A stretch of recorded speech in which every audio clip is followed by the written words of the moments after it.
শ্রীরামকৃষ্ণ বলেছেন যে জটা, রুদ্রাক্ষ, আচার বিচার, সংসার ত্যাগ বা ঘণ্টা বাদনের মতো কোনো বাহ্যিক আচারের প্রয়োজন নেই। আসল বিষয় হলো মনের দিক থেকে ভগবানের প্রতি সম্পূর্ণভাবে আত্মসমর্পণ করা। কামনা বাসনা ত্যাগ করে ঈশ্বরের চরণে নিজেকে সঁপে দিতে হবে।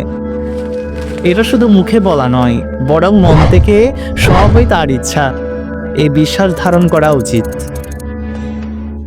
যা বাস্তব শরণাগতির একটি গুরুত্বপূর্ণ দিক।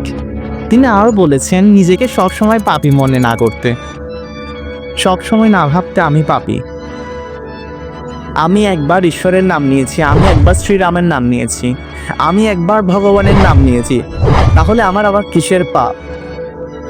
সবসময় এরকম বীরের মতো চিন্তা করতে এবং বীরের মতো জীবন যাপন করতে। শুধুমাত্র শরণাগতির মাধ্যমে ঈশ্বরের দর্শন হতে পারে। শরণাগতি এমন এক জিনিস যেখানে একজন ভক্ত ঈশ্বরের প্রতি সম্পূর্ণ সমর্পণ হয়ে যায়। সে তার সমস্ত কর্তব্য, সমস্ত দায়িত্ব ঈশ্বরকে সমর্পণ করে।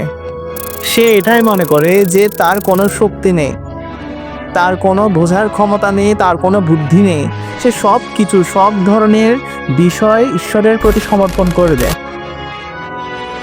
আর শুধু কর্ম করে যায়।